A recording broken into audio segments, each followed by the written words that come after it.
Apple open ഐക്കെതിരെ case file ചെയ്തിരിക്കുകയാണ്. Trade secret തെഫ്റ്റിനാണ് case file ചെയ്തത്. ഒരു 41 പേജൊക്കെ ഉള്ള വലിയൊരു കേസ് ഫയലാണ്. അപ്പോൾ സംഭവത്തിൻ്റെ ടൈം ലൈൻ ഏകദേശം ഇങ്ങനെയാണ്.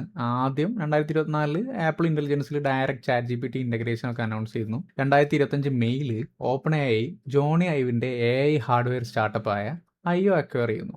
ഈ ലോ സ്യൂട്ടിൽ മെയിനായിട്ട് മെൻഷൻ ചെയ്യുന്ന ഒരു പേര് ആപ്പിളിൽ 24 വർഷം വർക്ക് ചെയ്തിരുന്ന ടാങ് ടാൻ എന്ന ഫോമർ ആപ്പിൾ VP ആണ്.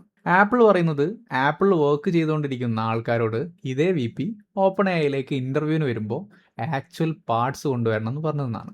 400ൻ്റെ മേലെ എംപ്ലോയീസ് ആപ്പിളിൽ നിന്ന് ഓപ്പൺ ഐയിലേക്ക് എത്തിയ ആൾക്കാരാണ്. അതേപോലെ ഒരു ചാങ് ല്യൂ വേറൊരു എഞ്ചിനീയർ ലാപ്ടോപ്പ് തിരിച്ചു കൊടുക്കാതെ ആപ്പിളിന്റെ കോൺഫിഡൻഷ്യൽ ഡോക്യുമെന്റ്സ് ഡൗൺലോഡ് ആക്കി എന്നൊക്കെ പറയുന്നുണ്ട്. സാം ആൾട്ട്മൻ പറയുന്നത് ഞങ്ങൾക്ക് വേറെ കമ്പനിയുടെ ട്രേഡ് സീക്രട്ടിലൊന്നും ഇൻട്രസ്റ്റ് ഇല്ല, ഞങ്ങൾക്ക് അതിന്റെ ആവശ്യമില്ല എന്നൊക്കെയാണ്. ഇത്രയും കാര്യങ്ങൾ അടുത്ത വർഷമോ ഈ വർഷമോ അവസാനമൊക്കെ ആയിട്ട് ഓപ്പൺ ഐയുടെ 2-3 ഹാർഡ്വെയർസ് ഇൻട്രൊഡ്യൂസ് ആവും എന്നൊക്കെ പറഞ്ഞിരുന്നു.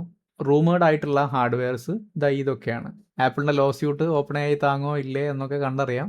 ഈ കാര്യങ്ങളൊക്കെ വെച്ച് ഒരു ബ്ലോഗ് എഴുതിയിട്ടുണ്ട്. 41 പേജിലുള്ള ലോ സ്യൂട്ട് വായിക്കാനൊക്കെ ഇൻട്രസ്റ്റ് ഉള്ള ആൾക്കാർക്ക് അത് തുറന്ന് നോക്കിയാൽ മതി. വേണ്ടവർ ലിങ്ക് എന്ന് കമൻറ്റ് ഇട്ടോളൂ. ഓട്ടോമേഷൻ ഞാൻ പിന്നെയും തുടങ്ങിയിട്ടുണ്ട്.